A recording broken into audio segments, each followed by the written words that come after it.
वाराणसी में प्राचीन संत कबीर प्राकट्य स्थली लहरतारा में कबीर वाणी कार्यशाला का प्राकट्य स्थली के महंत गोविंद शास्त्री की अध्यक्षता में हुआ उद्घाटन। मुख्य अतिथि के रूप में आकाशवाणी वाराणसी के उपनिदेशक राजेश गौतम थे। विशिष्ट अतिथि विनय पांडे और गौरव खंडेलवाल थे।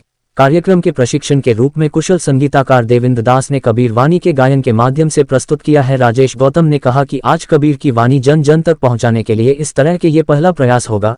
इस कार्यशाला को निरंतर बनाए रखना होगा। विनय पांडे ने कहा कि कबीर की वाणी जीवन का सार बताने वाला वाणी है। गौरव खंडेलवाल ने कहा कि कबीर आज हम सभी का जरूरत है, ये हमें मार्ग दिखाता है। महंत गोविंद दास शास्त्री ने कहा कि यह हमारा प्रयास है कि इस तरह के कार्यक्रम हम लगातार करते रहेंगे जिससे कबीर की वाणी को जन जन तक पहुंचाया जा सके। आए हुए अतिथियों का स्वागत अरविंद गुप्ता ने किया।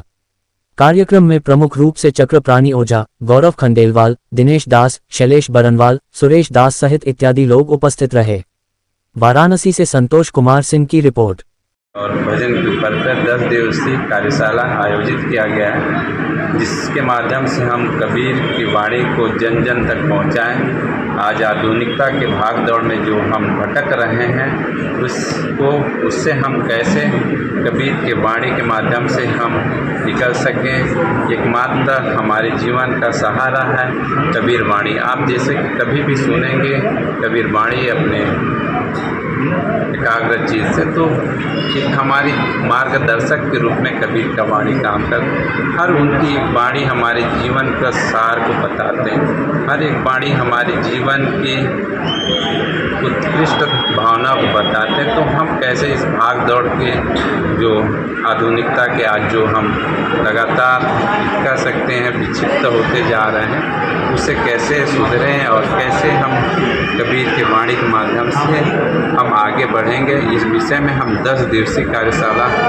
आयोजित किए हैं, जो कि संत कबीर एकेडमी मगहर और संत कबीर प्राकट्य स्थली लहरतारा के संयुक्त तत्वावधान में आयोजित किया गया है, जो कि निःशुल्क है। कोई भी व्यक्ति आकर यहाँ पर सीख सकता है 10 दिन तक, उसका कोई शुल्क नहीं है। इस कार्यक्रम को जो निःशुल्क सिखाने वाले हमारे बीच हैं, जो कबीर को गाते हैं, कबीर को जीते हैं, देवेंद्र दास देव जी के निर्देशन में हम लोग 10 दिन तक अपनी सहभागिता लेकर इस कार्यक्रम को सफल बनाएंगे और लगातार इस तरह के हम आगे भी कार्यक्रम करेंगे। और जो इस कार्यक्रम में भाग लेंगे उसको आने वाले कबीर जयंती ज्येष्ठ पूर्णिमा के अवसर पर आयोजित 3 दिवसीय महोत्सव में उनको प्रशस्ति पत्र और सम्मानित और उनको जो गायन भी उनसे कराएंगे, उनको मंच में स्थान देंगे। तो इस तरह के इस कार्यक्रम में भाग लेकर अपने जीवन को सुधार भी सकते हैं, कबीर वाणी को समझ भी सकते हैं, एक गायन के रूप में कुछ सीख भी सकते हैं।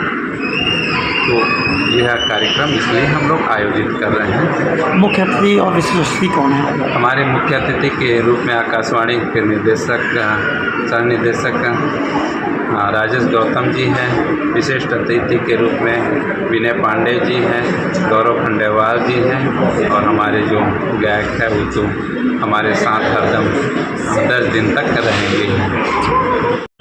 आकाशवाणी और दूरदर्शन आज लहरतारा जो कबीर दास जी का स्थल है, वहाँ पर संत कबीर अकादमी की स्थापना संस्कृति विभाग उत्तर प्रदेश द्वारा और ये प्राचीन श्री सदगुरु कबीर प्राकट्य स्थल वाराणसी के संयुक्त तत्वावधान में कबीर अकादमी बनाने का प्रयास और एक कार्यशाला का आयोजन कबीर का किया जा रहा है। ये काफ़ी बड़ा अहम है, बहुत ज़रूरी है।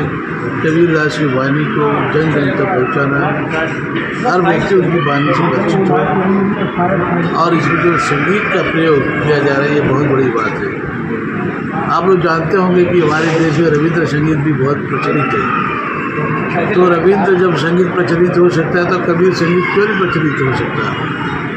हम तो मान जी से निवेदन करेंगे कि संस्कृति विभाग को ये दीजिए पत्र हमारी तरफ से, और इसमें क्योंकि हम लोग एक कलाकार भी हैं, हम बांसुरी बजाते हैं, एक राइटर्स भी हैं, इसके अलावा निर्देशक भी हैं। जो कबीर वाणी को संगीत में निबद्ध करने की बात है कि उसको कंपोज करने के बाद उनके पास एक अच्छी टीम भी है। तो गायन भजन के माध्यम से, निर्गुण के माध्यम से, ग्रुप के माध्यम से, टोलियों के माध्यम से, बल्कि हम तो कहेंगे कबीरदास जी के अंताक्षरी करा करके भी हम बहुत सारा प्रचार प्रसार कर सकते हैं। तो कबीर संगीत में बहुत सारे स्कोप हैं, बहुत सारी संभावनाएं हैं, और जितना मैसेज, जितना संदेश दुनिया को लेकर के, समाज को लेकर के, विषमताओं के लेकर के लिखा है बाबा जी ने, बहुत बहुत ज़्यादा है। लोगों को तो पता ही नहीं, अभी नहीं जाने कितना साहित्य उनका तो ऐसे ही पड़ा हुआ क्यों ना। तो कम से कम ये होगा कि लोग जानेंगे, समझेंगे, और बनारस को कबीर के रूप में जाना जाता है, कबीरदास जी के रूप में जाना जाता है, उनके भजनों के रूप में जाता है, उनके निर्गुण के रूप में जाना जाता है, जीवन की सच्चाई है। तो ये अपने आप में बड़ा अत्यंत महत्वपूर्ण कार्यक्रम है। हम आज जी को बधाई देते हैं कि इस तरह के आयोजन ये करते रहें, और कबीर संगीत के लिए प्रयास करें, कबीर गायन के लिए नहीं। कबीर के जो रचनाएं हैं उनको कबीर संगीतबद्ध करके उसका पठन पाठन पुस्तकों में हो, किताबों में, स्कूलों में, कॉलेज में, तब जाके इसका आनंद मिलेगा, उससे लोग लाभ उठा सकेंगे। इस तरह की शिक्षा स्कूलों में भी देनी चाहिए, क्यों नहीं सरकार इसमें कोई कबीरदास जी कदम के भजनों का तो वैसे दुआ पाठ पढ़ाते हैं, लेकिन जो संगीत का विषय जो विद्यार्थी लेगा वो कबीरदास जी के भजनों का कंपोजिशन सीखेगा, उनकी वाणी कैसी थी, उनका निर्गुण कैसे का, ऐसे ऐसे निर्गुण गाएंगे आप रोने लगेंगे। तो जीवन की सच्चाई है उसमें, है ना। कौन ठगवा वाला जो उनका एक गीत बहुत पॉपुलर है, फोक में लोग गाते हैं निर्गुण में, यही को अगर सुगम संगीत में गाएंगे तो दूसरे ढंग से गाएंगे, किसी को शास्त्रीय संगीत तंत्र गाएंगे तो दूसरे ढंग से गाते हैं। हर संगीत का अपना प्रभाव होता है। तो जो इनकी रचनाएँ हैं, जो इनकी दुआएँ हैं, जो इनकी साखियाँ हैं, जो बहुत सारी बातें हैं, उस सबको हम संगीतबद्ध करके, प्रचार प्रसार करके एक कबीर संगीत का स्थान दिलाया जा सकता है। इसका योगदान, इसका श्रेय मान जी को जा सकता है, इसमें हम लोग सहयोग करें। गौरव पटेल है और मैं चार्टर्ड अकाउंटेंट प्रोफेशन से। तो इस कार्यशाला के लिए क्या कहना चाहेंगे? जो ये कार्यशाला शुरू की जा रही है इसके लिए आप क्या कहना चाहेंगे? देखिए, ये जो कार्यशाला है मुझे लगता है कि ये बनारस में ऐसा कहीं भी नहीं हो रहा है, और कबीरदास जी के लिए जो यहाँ पे कार्यशाला 10 दिवसीय हो रही है वो अपने में ही एक विशिष्ट है, क्योंकि जो यहाँ पे जो गायक है, जो इनको गायन के माध्यम से बच्चों को या बड़ों को जिसको भी बताएंगे वो उनके जीवन भर उनको याद रहेगा। तो मेरा ये कहना है कि जितने लोग यहाँ पे सीख के जाएंगे और इसका जितना आनंद उठाएंगे उतना ही कबीर जी के बारे में जानेंगे, और वो अपने जीवन में उसको जब उतारेंगे तो मुझे लगता है उससे उनको एक नई और एक अलग दिशा उनको